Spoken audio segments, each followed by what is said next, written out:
Ay, magandang gabi mga boss, mga kamping, mga bunyog. Magbigay lang ho tayo ng komentaryo rito kay Senador Sherwin Gatchalian. 2 days ago na ho to, pero ito ho yung Pogo doon ho sa Banban, Tarlac, no? Ito, Pogo Politics. Suspected China ties of Tarlac Town Mayor Alan Solons. Pakinggan natin. Senator Sherwin Gatchalian, ang chairman po ng Senate Ways and Means Committee, pero isa rin po sa mga aktibo dito sa pag-iimbestiga sa paglipa na po ng POGO operations sa ating bansa. Magandang umaga po sa inyo, Senator Sherwin. Good morning, Sen. Good morning, Doris. Ito, nakakatakot na talaga eh. Good morning, Alvin. Magandang umaga sa inyong dalawa. Pinag-uusapan po namin si Mayor Guo. Parang nawiwirduhan po kami. Hindi sa kanya, kung hindi sa sirkumstansya. Napanood namin yung snippets of the Senate hearing. Hindi ba parang may weird, may something strange sa sirkumstansya ng mga impormasyon na binibigay niya? Actually, parang bula siya na bigla na lang sumulpot. Puta yan. Parang bula na bigla na lang sumulpot at naging mayor ng isang lugar sa Tarlac. Okinawa, Japan. Talagang mahiwaga, di ba? Dahil nga yung kanyang mga birth records ay late na lumabas. For example, yung kanyang birth certificate, 17 years old na siya nung nagkaroon ng birth certificate. At yun na nga yung mga sagot niya nung pagdinig, nung hearing, homeschooling, hindi rin niya alam kung saan siya pinanganak. At doon sa pagnegosyo niya, kasi nung una... Buti pa ako, alam ko kung saan ako pinanganak eh. Sa ilalim ng tulay. Sabi niya, nasa farming siya. Biglang nagkaroon ng pogo. At nung tinanong namin yung kumpanya niya, dahil kalahati ng kumpanya, 50% ng kumpanya sa kanya. At siya rin yung presidente ng kumpanya. At tinanong rin namin kung alam ba niya kung magkano yung ininvest ng kanyang kumpanya, hindi rin niya alam. Magkano yung kita ng kanyang kumpanya, hindi niya rin alam. At yung nakakabahala doon, natuklasan namin na isa sa mga partners niya ay pugante, fugitive, may warrant. Hindi ka naman kikilabutan. Ang partner pala nung mayor doon sa negosyo, pugante, fugitive, Okinawa, Japan. Tuloy. To Fares sa China, at nung inaaresto na dito sa Pilipinas, nakatakas dahil nga yung mga villas ay merong underground tunnel. So, maraming mga ganitong tanong at nakita niyo na po ba yung mga bilas na sinasabi? Mga 4 na palapag po, ang luluwang 10 hektarya po yung tinitirikan itong mga pogo na to eh, doon sa Banban, Tarlac. Sa likod lang po ng munisipyo ng Banban, Tarlac. Hindi nakukuha yung diretsuhang sagot sa dito sa pagdinig natin. So ano ang kutob ninyo? Anong teorya na what are you saying na posible na si Mayor ay involved sa illegal? Kinwestiyon ng ilang senador ang pagkatao ni Banban Tarlac Mayor Alice. Dahil nga yung mga villas ay merong underground tunnel. So, maraming mga ganitong tanong at hindi nakukuha yung diretsuhang sagot sa dito sa pagdinig natin. So ano ang kutob ninyo? Anong teorya na what are you saying na posible na si Mayor ay involved sa illegal pogo operations, or is it posible na si Mayor ay hindi actually Pilipino? At mas malalim pang iba. May mga ganung pang implication ba, Senator? Maaga pa para sabihin kung ano yung yung totoong storya, dahil tuloy-tuloy pa yung pag-imbestiga namin, Alvin. Pero ang nakikita ko dito, at actually personal kong teorya, ay ang mga pogo kasi, ito sasabihin ko in general, Opo. yung mga pogo kasi marunong rin silang gumastos. Marunong silang maglagay, marunong silang manuhol. Ngayon, marunong na silang magpatakbo ng natural lahat yan eh, senador. Natural lahat yan. Eh, illegal ka nga eh. Siyempre, marunong ka maglagay, marunong ka manuhol. Tatatak mo yung negosyo mo, di ba? Eh, hindi ho basta-basta malaki eh. Bilyon na pag-uusapan dito eh. Yun lang ho mga building na tinayo ron, 36 po yun. Hanggang ngayon, meron pa raw itinatayo eh. Bukas ho, parto natin to. Tuloy. Kandidato. Kung meron narco-politics, meron ng pogo politics ngayon. Di ba yung narco-politics, matatandaan natin, yung mga drug lords nagpapatakbo ng kandidato para may proteksyon. Opo. Baka ngayon, ang pogo, marunong na rin sila magpatakbo ng kandidato para bigyan sila ng proteksyon. Sinasabi ko ito in general.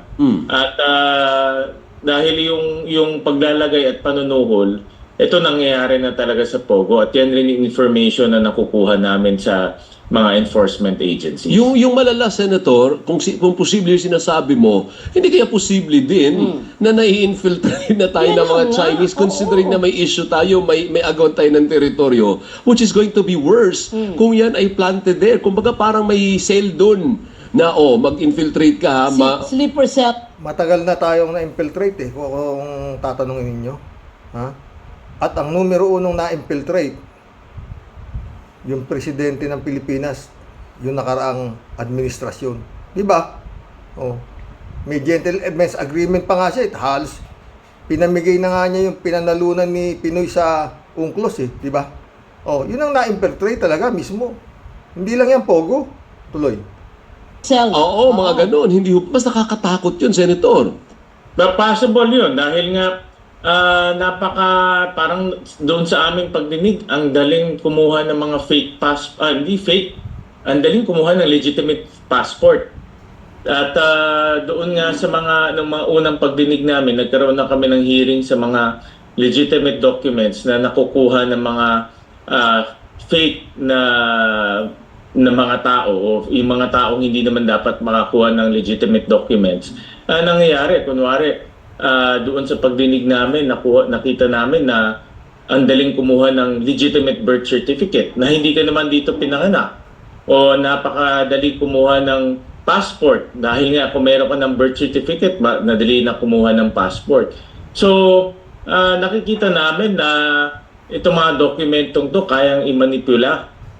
Oh my God! Mga taong hindi naman karapat-dapat bigyan ng dokumento. At dahil dyan, nakakapasok na sila sa iba't ibang pwesto ng ating lipunan. For example, yun na nga, pwede ka nang tumakbo bilang mayor, pwede ka nang tumakbo bilang politiko. At dahil meron na silang tao sa loob ng sistema, yun ang mabigat, Senador.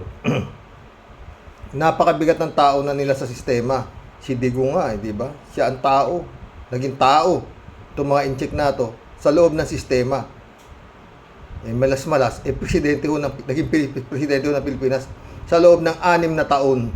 At hanggang ngayon, nakita mo naman, Senador, yung anak, pag may okasyon sa China, ching-chong, ching-chong, ching-chong, di ba? Pag pumunta may pumupuntang mga taga-China, na mga opisyalis ng China, ang diretso sa Davao, hindi sa Malacanang eh. Ang binibisita si Digong, di ba? No, ano po? naproproteksyonan na itong mga pogo. So, paano gagawin natin ngayon, Johnson? Napaproteksyonan baka mo, Senador, yung mga pogo. Kailan ba nakapasok lahat yung pogo na yan dito? Di ba? Panahon yata nung nakarang administrasyon, di ba? At napakarami hong pogo. Ultimo do sa lugar nitong si Department of Justice, nung panahon ni Ka-Percy, sinasabi niya na nakabenta yata ng lupa na bilyon ng halaga para pagtayuan ng island ko ba yun? Na pogo, di ba?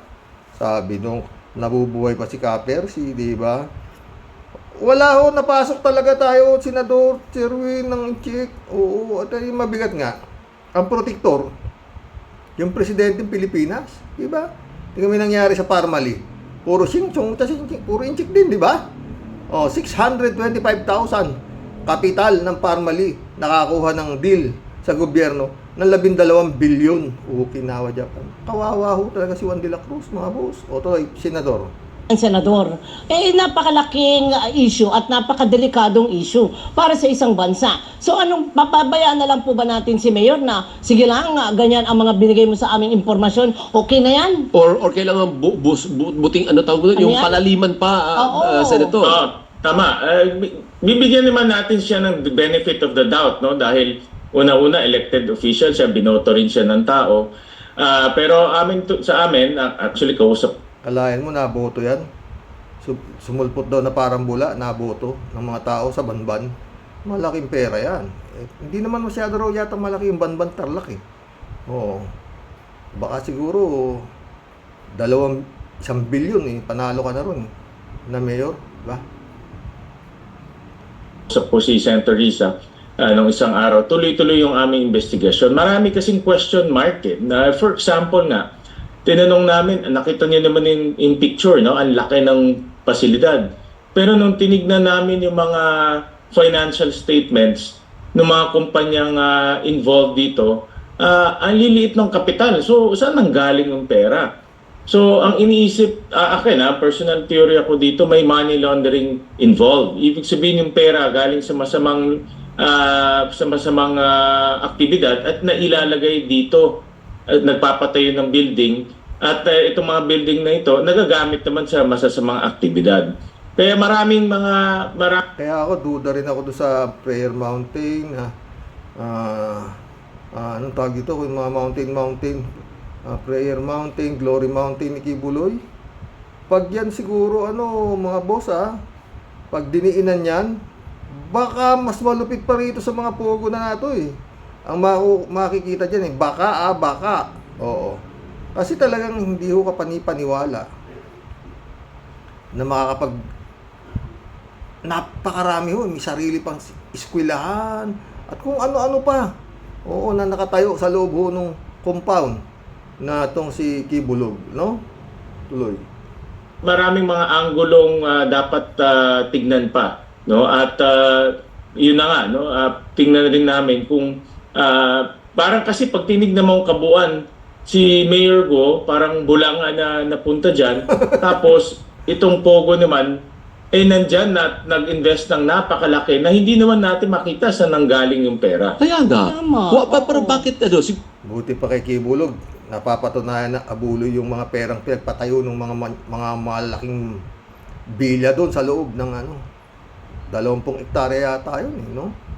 At yun nga, sabi ni itong si Kibuloy, maraming problema na inayos ni Duterte, kaya hindi napasara, hindi na kumpiska, whatsoever, inayos ni Digong. Oo, tuloy. siguro ang tanong, Senator Sherwin, we've been talking about this for a long time. Why is it so difficult to stop Pogo? Once and for all, taon na tayo nag-uusap. Si Kabayan, partner, si Kabayan, ang tagal-tagal na kampanya ni Kabayan yan. Pero bakit, anong sagot doon? Ba't Hanggang hindi ngayon, matigil-tigil yung Pogo? May pera ba tayo nakukuha dyan? Ang binabandera, Alvin, ng Pogo, malaki yung kanilang ibinibigay na kita para sa ating pamalaan. Binabandera nila parati na marami silang marami silang trabaho na ibinibigay sa ating mga kababayan. At pero ako, Alvin, kahit na gaano kalaki ang kinikita natin dito, pero kung nga pumapasok naman sa atin ay kriminal, mga pugante, mga fugitives, mga may warrant of arrest. Itong pasilidad na ito, natuklasan nila 7 tao na may warrant of arrest na mayroong mga criminal syndicates to, hindi to mga ordinaryong nagnanakaw lang. Ito mga sindikato talaga na marunong pumatay, marunong mag-torture at walang takot. At yan yung mga klaseng quote-unquote investors na pumupunta dito sa atin. At ayaw natin yung ganyan. Dahil Yung mga swimming pool ho doon sa loob nitong compound na to, na 10 hectares, na pinatayo nitong Pogo na to, Olympic size po. Mga Olympic size na swimming pool. May mga elevator pa. mga ganitong klaseng puhunan o ganitong klaseng investment, Yan, no? hindi nakakatulong sa atin, hindi nakakasira ng ating imahe. Para may issue din ng national security. Oo, bakit Hindi ho ba? bakit- Ngayon, nagkakaroon na ng anggulo na ganyan. Dahil itong mga taong to, sabi nga ni Doris, di natin alam kung sleeper cells to o may konektado ba ito sa sa China. At Okay. may information rin kami na itong mga Alam nga namang walang konektado sa China yan, Senador. Siguradong meron. Paano nakapasok lahat yan dito ngayon? Yan. At bilyon-bilyon halaga ng mga properties na tinayo. Bukas parto natin to. Yung mga tinayo para makita nyo na medyo maliit yung camera ko. ganitong technology na ginagamit nila. Posible rin sa mga hacking, posible rin sa mga cyber attacks na andito nangyayari sa ating bansa. Dahil kung makikita niyo sa pictures, may mga equipment sila na dinadala dito eh. Kaya pwedeng Correct. itong mga cyber attacks dito rin ginagawa. O parang parang sa pelikula lang nangyayari. Hindi mo na kailangan Oo, na eh. remote from China. Andito Kasi na eh. nandito na sila. Nandito na. Correct. Mabilis Tingnan- yan. Kung makikita niyo yung video na yan, no? Ang laki ng ininvest nila dyan. Ganong, kumbaga patawag nga nila dyan BGC of Tarlac eh, dahil sa laki ng investment nila. At hindi ka naman mamumuhunan dyan kung alam mo wala kang proteksyon eh. Alam, kampante ka na meron kang proteksyon, kampante ka na kahit mahuli ka, makakawala ka. Yung pag negosyante kang straight, alam mo yung mga ganitong negosyo meron kang kumbaga babalik yung puhunan mo. So ibig sabihin malaki rin yung kanilang kita kahit na illegal yung ginagawa nila. Kaya itong operasyon na ito malaki, hindi siya ordinaryong operasyon eh. Itong operasyon na ito ay talagang sindikato lang ang makakagawa. Okay. Naku, grabe, nakakatakot. Kaya Ano nga, po? By the way, ang tanong nga talaga, Senator, Sige, ako Pan. nababahala ako. May gagawin ba tayo? May magagawa ba tayo? Yaman din lamang na andyan dyan na sila. Tapos kung sinasabi nga natin, mga malalaking sindikato ito, hindi natin alam kung mamaya andyan dyan na si Xi Jinping pala. Hindi natin Meron alam. dito sa Senado, meron 3 batas na ibaband ang Pogo at umpisahan na namin no, sa aming committee yung pagdinig dito. At meron kasing ganitong pagbaban ng Pogo rin sa House of Representatives sa mababang kapulungan.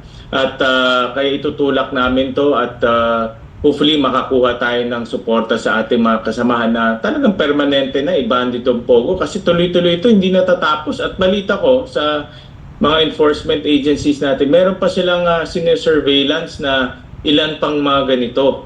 No, of course, di lang nila masabi kung saan, pero sabi nila meron pang mga ganito, hindi to tapos. Meron pang mga ganitong aktibidad sa nakapaligid. Alam nga naman, hindi na kailangan i-surveillance yan. Siyempre, same feather flocks together yan. Basta Pogo, ganyan na yan. Puro illegal yan. Lahat raid, lahat sarado lahat. Di ba? Isa ulo niyan eh. Maalam ko sino eh, di ba? Sa dami na ho ng mga Pogo na ni-raid. Wala pa akong nabalita, karamihan ho, dinideport eh, di ba? Wala pa. Tsaka yung mga pag-aari ho ng Pogo, yung mga building ho, may gawin nyo na lang eskwelahan. Total, kulang tayo sa eskwelahan, di ba? Kumpiskahin nyo na pati building eh. Pumapasok kayo rito ng illegal eh. O, di ba? Yan o, ano na yan, no? Kaya sabi, yung mga may tanim politiko daw, patatakbuhin para mag-iakayan. Yung mayor na yan, GOO. G-U-O. Babae. Hawig pa nga kay Xi Jinping. Hawig lang ha. Hindi sinasabing kamag-anak ni Xi Jinping yan, no?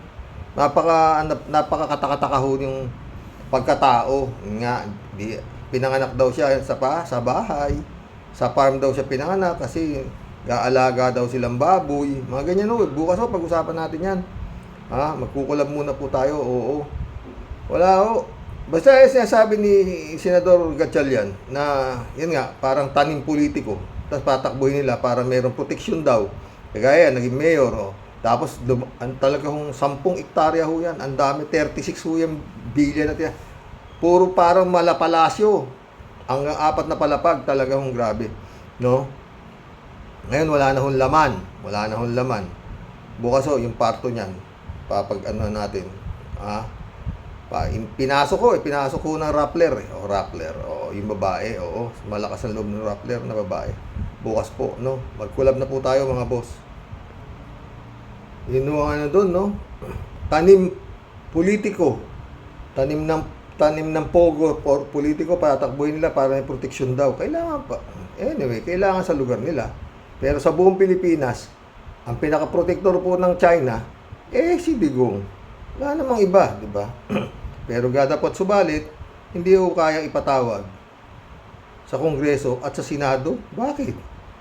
Diba? Tungkol ho doon sa gentleman's agreement na sinasabi na pinasok niya si Digong.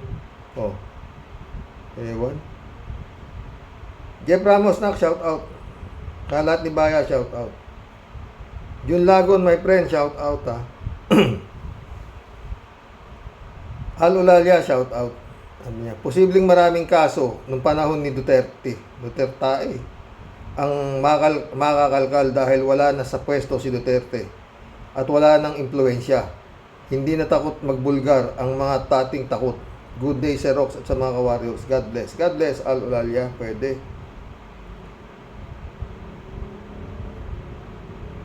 Shout out, Akira Milus. Sabi ni Kalatni, may you have a blessed day. Ingat ka palagi. Sana okay ka lang, Akira.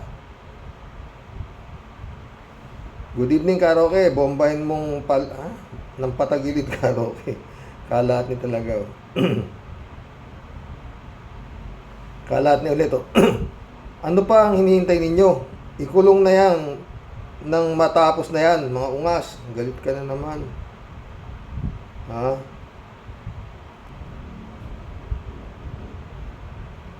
Rodelia Alpilor, shout out. Kasi Sir Rox, di pinanigan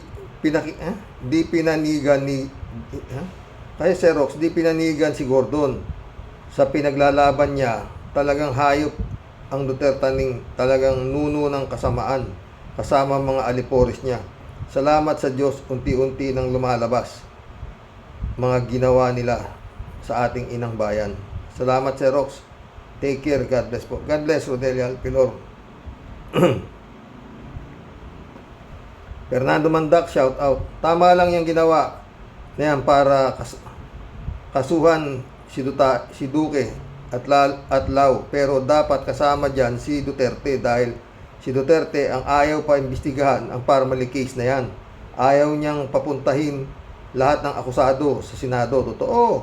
Palagay ko yan ay isang taktika ni PBBM para tumigil ang grupo ni Duterte sa ginagawa nilang panggugulo sa gobyerno. Pabor ako dito sa ginawa na ito ngayon ni PBBM. Sana tuloy-tuloy yan. Basta ako, sama amoy ko dyan. Wala ang timing di ba? Librado Ludovico, shout out. Blessed Sunday morning to all ka-Rocky Warriors. Tumpak. Wala sila si Tandang Durian Dutaes at ang dahilan kaya nagkaganyan ang bansang Pilipinas. Nakakasuka. Totoo. Rodelia Alpilor ulit. Si Digong po ang nagpatigil niyan sa investigasyon na yan, sir. Diba? Kaya nga, pero yun nga, pinatigil niya nung nakapwesto siya. Ang mabigat, nung wala na siya sa pwesto, tutuloy sana ni Gordon. Ayaw naman magsipirma itong 11 senador, no? Ladies Anita, shout out. Magandang gabi po, Sir Roque. And to your loving wife, and to your cute apo. At sa aming lahat na sumusubaybay sa magagandang balita na ibinabahagi mo po sa aming lahat. At nakakalibang po ang komento ng karamihan. Keep it up and God bless po tayong lahat. And good vibes tayong lahat, sabi niya. Michael Santos, shout out. Good PM, Sir Rox. Lahat ng malaking kabulastugan at pagnanakaw, anomalya at patayan, puro kagagawan ng demonyong yan. Sobra ng pambababoy at pambabastos ang ginawa niyan sa Pilipinas. Walang pumalag Hanggang ngayon binababoy niya pa. Mantakin mo, siya pa matapang magpababado sa administrasyon at ipapalit yung kanyang anak. Tibay mo talaga, Gongs D. Ladies Anita, shout out. Karapat-dapat talagang panagutin nga si Duterte shit sapagkat kasabwat niya si Michael Yan. Duterte shit ang leader ng sindikato ng mga Chinese kasama yang si Duque. Mga completely ng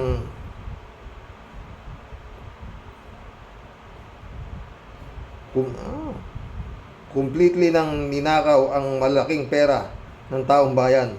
Hulihin nyo lahat yan, mga hudas. Mahuhuli ba yan? Si Kibulog nga, di mahuli-huli. Kalat ni Baya ulit to. Nakakainip na. Papasukin na yan. Ang bagal. Ang galit na si Kalat ni. May nag-reply, sino to? Ha? Ay, si Jane L. Shout out Jane L. Jane Labayna. Kalat ni, patient is a virtue.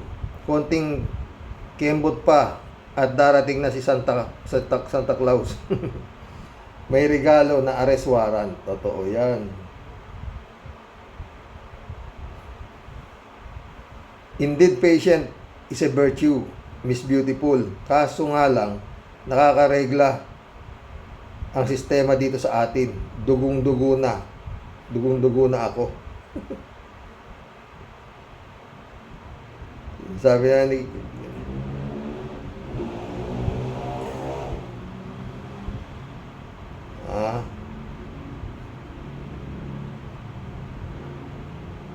ito. Eli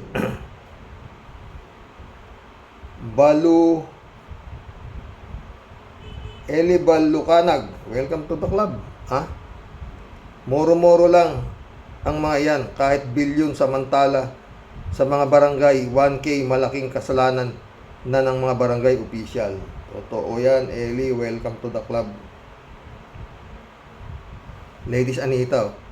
Ngayon din naman ang mga nasa Senado as in senatong ay puro tuta ni Duterte shit pa din. Maliban lang kay Senadora Risa Ontiveros at yun isa pang senador. Palaging kasangga ni Senadora Risa Ontiveros. Naway matuloy ng pagkulong sa mga Herodes na demonyong magnanakaw. Sana nga. Ladies Anita ulit to. Dapat buksan uli ang tungkol sa Parmali na maibalik ang pera ng taong bayan. Konti lang naman, Ladies Anita, 41 billion. Sabihin mo ng pinanlagay yung... Maraming sasabit dyan sa Parmali na yan. Oo. Siyempre, mga pinaglalagyan pa yan para manahimik, di ba? Oo. Di ba? Sabihin mo, tinapon na yung 7 billion, no? Di, may sobra pa, dahil pa, di ba? 31 billion pa rin ang Geng Ipa. Shout out. Total demolition kasi ang ginawa ni Digong sa mga oposisyon para walang makaangal sa ginawa nilang katarantaduhan sa bansang Pilipinas. Totoo yun. Tinakot nila noon ng gusto ang mga duwag na oposisyon kaya nagsiurong ang mga bayag. Maliban lang kay Trillanes at Dilima. Isa rin itong si Gordon sa mga naduwag kaya nanahimik na lang kahit maraming nalalaman katiwalian ng Duterte administration. Yan nga ang yung Blue Ribbon Committee niya na nag-imbestiga kay Las Cañas at saka kay Matabato, walang nangyari, di ba? Ewan ko. May matino pa ba? Ladies Anita, we salute you, Senadora Risa Ontiveros. Keep it up. Di ba? Ladies Anita ulit, magandang panoorin ang investigasyon ni Robin Padilla sa Senado kay Vlogcaster Amandin. Suportahan natin si Sir Bad, puro sa katotohanan po lamang, di ba? Librado Ludovico Olto. Mukhang may nangangamoy na panis na ulam, koreka Karox. Bakit ngayon lang gumalaw ang ombudsman kung kailan malapit nang lumabas ang ICC arrest warrant? Yang si Duque ay tuta rin ni Tandang Dutorian Dutae. Hi, only in the Philippines talaga. Panis, pwe. Noel Tenco, shout out. Isa yan sa pinaka talamak na korupsyon sa history ng Pilipinas. Dapat talaga sama si Duterte sa kaso. Ewan ko nga, ukinawa dyan. Hindi man lang may patawag eh. Ano? Ang klase. Noel Tenco ulit oh. Nilumpo talaga tayo ni Digong. Mismo. Rolly Chua, welcome to the club. Rose Nonon Lin, ang congresswoman, tinatakbo dito sa Quezon City. Oh. Nanganganak daw yung mga sasakyan doon sa paggising daw nung Rose Nonon Lin, may pagdating niya may bago na lang daw biglang sasakyan, di niya raw alam. Ramon Valencia, shout out. More night bossing, dapat isama na rin si Kalida at Aguirre.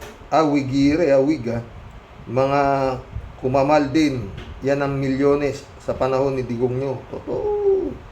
Lahat ng nasa ilalim ng pakpak ni Digong, nagmilyonaryo. Hindi basta milyonaryo. Masibantag. S. Makise, shout out. Magandang gabi po, Sir Rox. Nung kasagsagan ng pandemic at may miniting yan ni Duque about sa COVID, ang lakas ng kutob ko na kinukurap nila yung pondo sa Department of Health. Di ako nagkamali talaga. Ay nako, kapal ng mukha niyang si Duque. Kapal nga yata. Elizabeth Iscare, shout out. Good evening, Sir Rox. Grabe talaga yung ginawa ng Duterte na yan sa ating bayan. Kinurakot nila lahat ang pera ng bayan at inilubog niya tayo sa pagkakautang. Demonyo talaga. Nagpayaman sila at kaya ganito na kahirap ang ating bansa. Kawawang Pinoy. Kilos Pinoy, kilos. Anong kikilos? Ted, shout out Ted. Napakahayop talaga ditong Digong nyong ito. Dapat lang na durugin ito ni dating Senator Trillanes at Senator Risa Ontiveros. Pinakamagaling na naging presidenteng magnanakaw at mamamatay tao. Pinakamasahol na demonyong naging presidente. Marami pa yata itong nanakaw pa kaysa sa mga naging nating presidente. Dalubhasa sa pagnanakaw. Dapat panagutin ang lahat ng sangkot sa parmali. Biro mo, minamani-manilang nakawin ang 41 billion pesos. Huwag nang palagpasin pa ang mga ginawa ng mga hayop na to na kay Digong nyo na yata ang katangian ng isang demonyo. Magnanakaw, mamamatay tao, traidor sa bayan at bastos ang bunganga. Mga bulletproof ang muka. Mainit ang ulo ni Ted. Totoo naman, di ba? Sa totoo lang tayo dito, di ba, mga bro? David Alin Mendoza, shout out. Good evening po, Karox. Dapat po talaga ituloy ang kaso nila Duque, Lau at Duterte. Kung makapagsalita itong si Duterte ay akala mo napakalinis na tao at walang ginagawang anomalya nung presidente pa siya. Kaya atat na atat nang mahawakan ulit ang kapangyarihan sa Pilipinas. Pero baliwala sa mga Duterte ang mga sobrang kapal ang mga pagmumukha nila. Grabe talaga. Tatawagin ka pa rin na honorable, di ba? Elizabeth Iscare, Bakit di nakasuha si Digong na yan, Sir Rox? Sobrang lakas talaga niya sa administrasyon ngayon. Takot kasi sila dyan, di ba, Sir Rox? Anong gobyerno ang mangyayari sa atin? Gobyerno ng takot. Sumagot si Jane, kahit hindi makasuhan niya dyan sa Pinas, yung kaso sa ICC ay sapat-sapat na. Kaya sa palagay ko, hindi pinapakulong ni BBM kasi ICC is more than enough. Oo, pwede. Diba? Pwede rin lahat yan. Elizabeth Iscare, sabi. Isa pa, Sir Rox, pwede din kayang nilabas yung kaso niya sa Parmali. Baka isa nga ito sa pakana nila para di ma-serve ang warrant of arrest sa ICC. Ng ICC kasi nga may mabigat itong kaso dito sa atin. Ewan ko din sir, kasi nga kataka-taka talaga na ngayon yan nilabas habang mainit ang issue dyan sa ICC. Ha? Parehas tayo ng ano eh. Kaya nga kako eh, parang nasa maamoy eh, di ba? Federico Mandak, shout out ha. Ang isa pang komplikado dyan sa nakasuhan dito sa Pinas, hindi siya maaresto ng ICC. Di ka drama din ito ni BBM para justify yung lagi niyang sinasabi na di siya makiki-operate sa ICC. Yun, ang tanong. Ito yung isang technique na akala nila ay hindi mahalata ng taong bayan. Perfect timing ito sa palapit na pagdating ng ICC. PBBM, ano ba talaga? Yung si Martires ay tao ni Digong, kaya kaduda-duda. Kala ko ako lang. Ang gagaling nyo rin pala. Ramon Valencia ulit, oh. Bossing, parang napikon si General Stone sa interview ni Karen. Kung meron sa Netflix na The Punisher, sa Pinas meron naman The Puncher. Ramon Valencia ulit, oh. Dapat si Senator Trillanes ang maging DOJ para litisin sila lahat at malinis ang mga basura sa Senado sa ngayon ng gobyerno. Mahirap.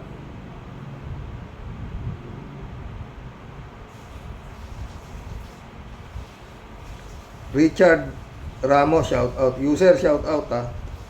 Sabi ni Richard, si Mau Diggs walang ginawa. Sinamantala niya ang pandemic, nagnakaw mga dutae sa pondo ng bayan. Ferdinand San Juan ulit, oh.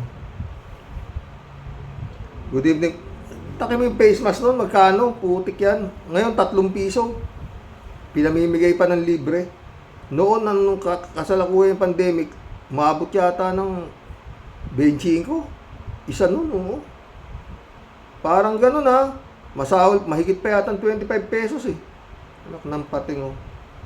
Ferdinand San Juan, oh. Shout out. Good evening po, Karox. Sa ating pananaw, sa issue ng pwedeng ikaso-kaso kay Duterte dito sa ating bansa, na para hindi maaresto si Duterte ng ICC, ay alam na ng ICC yung strategy niyan. Pero hindi uubra sa ICC ang ganyang strategy. Kung ang kampo ni Duterte ay matalino sa paggawa ng strategy, ibahin nila ang ICC. Mas mahusay yan sa investigasyon, at yan ay napatunayan na ng ICC sa ibang bansa at mga kilalang kriminal. Sana nga Ferdinand, ha. Ang kasamaan ay may hangganan. Dasal lang po tayo para sa ikabubuti ng ating bayan.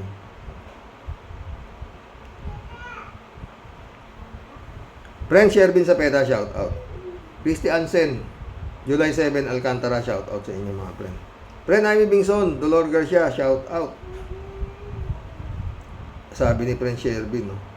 Impong Basyang Team Tia Deli, bumabati po ng mapagpalang buhay sa iyo, Sir Rox, at sa lahat po ng Team Rocky Warriors the Great.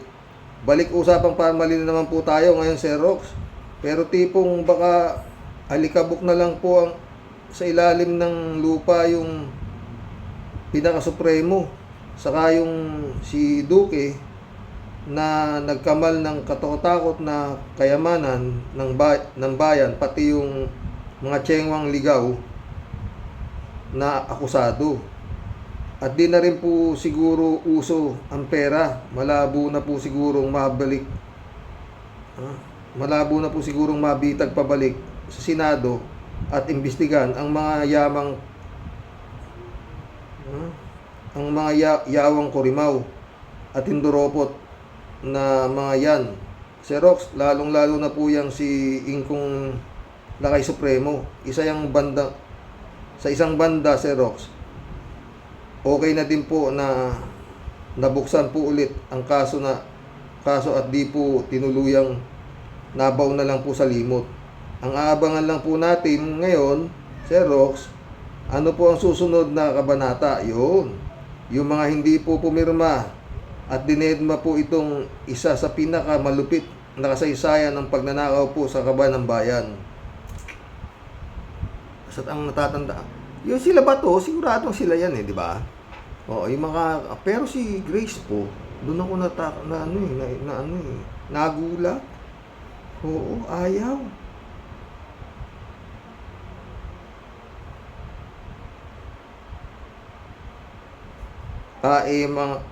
Mga ma'am, mga sir, nangangamoy eleksyon na naman po. Alam na po siguro natin ngayon sino ang in at sino ang out. Ano po? Basta kalbo, alam nyo na. Alam nyo na yon. Sobra na, tama na. Grabe na. Chupi ka na. Chupi na sila dapat.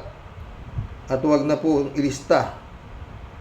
Matatamis nilang dila. Wag po tayong magpadala. Tunay po nilang misyon, mambudol sa mga syunga. Pagkatapos po ng eleksyon, tignan nyo po ang mga itsura. Pangakong lingkod bayan, isang malupit na paasa. At grabing joke lang po sila. Grabing joke lang po pala. Paghihirap po ng bayan, sa kanila po'y walang kwenta. Ang tunay po nilang misyon, i-focus ang target nila, magnakaw at mangulimbat, maging buhaya ang agenda. Totoo yan, friend. Taong bayan, gising na ba? Sana'y dilat na ang mga mata. Pagkakataon pong ibibigay at sobra pong mahalaga. Huwag na po tayong magpauto. Dapat lang matuto na, iboto po ang may utak at ilagay po sa balota. Hindi po ang mga lutang sa batas ay walang alam. Kung di suklay lang ng bigote at mag-move ay move lang. Konsumisyon na senador, wag na po nating dagdagan. Mga re-electionist, wala pong silbi sa bayan. Dapat po mag-resign na. Tablan na ng kahihiyan. Sobra na po, tama na po. Dapat lang po nasipain, matapon sa basurahan. Kayo po sana'y maawa na. Magsilayas na kayo dyan. Anong awa sinasabi mo, Prince Shelving ka? Di nila alam meaning ng maawa. Ang alam nila, mga wawa. Ha? Marcelo Santa Ana, shout out. Sana magbaril na lang sa sarili niya ang demonyong si Rodrigo Inutil Roa Duterte para matahimik na ang Pilipinas, at sana isama niya si Sal Panelo at Harry Roque para mabawasan ang stupidong abogado dito sa Pilipinas. Nakita ang ulo ni Marcelo. Malay mo, maisip niya yan, di ba? Kagaya ni Reyes. Diba? Sino ba yun? Si Reyes, yung general, yung nagbaril sa puso. Oo, panahon yata ni Coricot yun eh. Di ba? Ay, Coricot. Ni Gloria. Paano ko ito yung Cory Aquino? Coricot kasi na Coricot nun yung mga hype na trolls eh. Oo. Ha?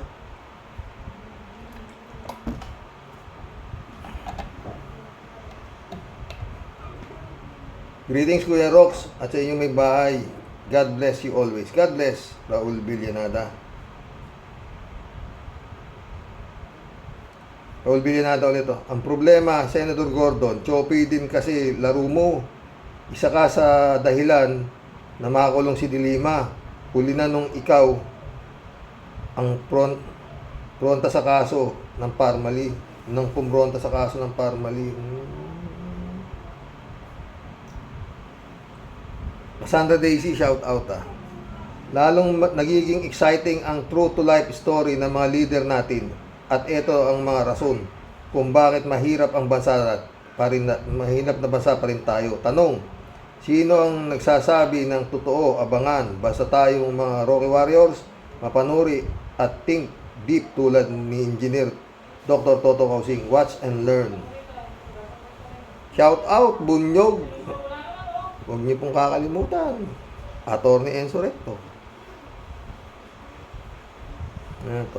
Romeo Paat. Welcome to the club. Romeo Paat. Ikulong na yang si Baliw Manyakol Duterte. Ang pangit mo. Kamukha mo si Satanas. Mainit ang ulo ni Romeo. Ted ulit, sinasabi ko rin si BBM, sana kung hindi siya sumingit at nandaya sa butuhan sa paniniwala ko, at kung si Atty. Leni Robredo ang nakaupo, nawala na sana ang mga surot na ito. Surot ng bayan, buwisit. Patay pag kung nanalo si Atty. Leni Robredo, ewan ko lang linis yan, lahat yan, sigurado. Shirley Jaser, shout out. Mag-aamang matatakaw sa pera, bahala na ang Panginoon Diyos dyan sa mga yan. Tapos kung magmura pa, grabe. Sabi ni Digong Carox, bahala kayong magutom, mga PI kayo. Nung nagsalita siya sa rally nila sa Davao, grabe ang bunganga ng mga DDS. Buti hindi umaapoy, Carox. Yun nga inubos at inutang ng 6 na trilyon tapos magbabayad mamamayang Pilipino. Saklab nangyari sa Pilipinas. Totoo yan, Shirley Jason. Mantakin mo naman. Yan yung apo ko, maingay na naman. Galing doon sa kabilang bahay.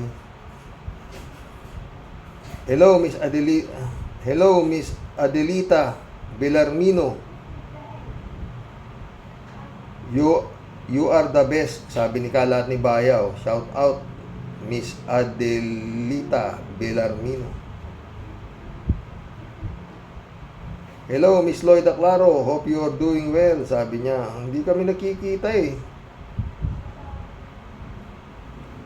Jan Dimango. Shout out. Karox, good day sa'yo. Sa laki ng inutang ni Digonyo na hindi maipaliwanag kung saan napunta, ikinalat yan ni Digonyo sa mga aliporis niya tulad ni Kibulok, Michael Yang, at mga inchik na aliporis niya para hindi matrace sa kanya tulad ng ginawa ni Marcos Sr. noon na maraming mga puppet at hindi katanggap-tanggap ay di raw kakantihin ni Bongbong Marcos ang mga katiwalian ni Digongyo dahil di siya kanyang administrasyon nangyari at sa kanyang administrasyon lang siya may pakialam. Yun ang sabi, di ba? Anong klaseng liderato yan? Ibig sabihin, sa bawat papalit ng administrasyon may kutsabahan na huwag mo ring iimbestigahan ang katiwalian sa nakaraang administrasyon at patuloy na ganyan ang kalakaran. Isa pa, nasaan ang confidential fund na 4.5 billion a year ni Bongbong Marcos? Ginaya niya si Digongyo na puro palpak at walang katuturan ang Intel fund. Malinaw na korupsyon yan. Mainit si Jan Dimango. Ted ulit Makukuha nyo pa bang magkaroon ng maisog duwag rally? Palagi ko wala nang susunod mga DDS boys at malapit na rin kayong mawalan ng trabaho. Makukulong na ang amo nyo. Palagi ko huling barahan nyo na rin si Bato. Kukuha kayo ng testigo, yung pang pinakapalpak na taong si Morales na walang moral. Tama lang ang apelyido niya, Morales.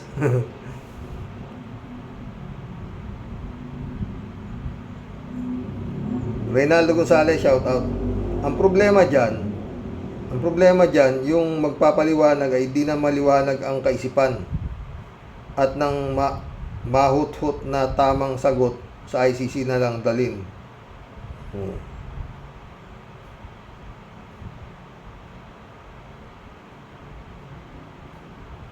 Alberto Urlaer, shout out. Karoke, pag dumating ng ICC para arestuhin si Digong Duterte, ang sakay sa kanya 3 tao o di kaya magkukunwari na heart attack siya. Sana matuluyan siya ng aresto ng ICC para pagdusahan niya ang ginawa niyang magpatay sa kapwa niya Pilipino para lang kumita siya ng limpak-limpak na pera at matakot ang mga tao sa kanya. Pagdusahan niya, sana humaba pa ang buhay ni Digong Duterte. Kung mahuli siya ng ICC karaoke. Diba? Sancho Pancha de la Brocha, shout out ah.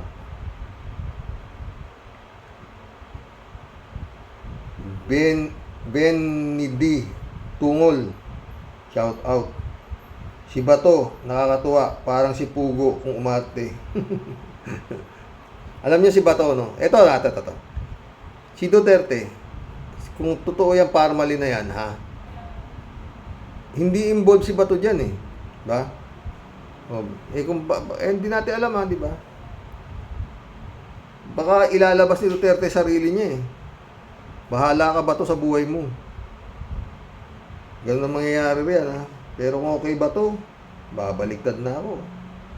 Bakit? Diba? Maglalas kanyas na ako, ha? Marilo Pabianak, shout out, ha? Good day. Father and your warriors. They have abused the public treasury so badly that the country is in debt. The Filipinos are poor. Do not punish the leaders who abuse their power.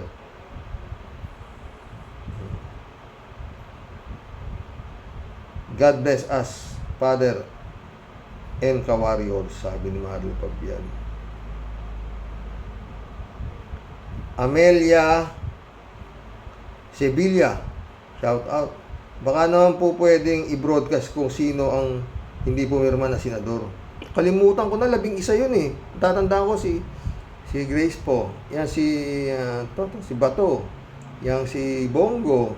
Siyempre sila yan eh. Si Kimo. Ilan pa. Meron pang ano dyan eh. Baka si Revilla. Yan din yan.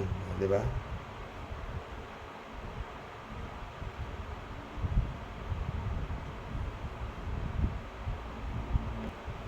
Eman Escalona, nak, shout out. Brother Eli Asisio. Adorasyon di Maranan, Mirna Regalado. Balong, Boyong Kong, shout out, ha.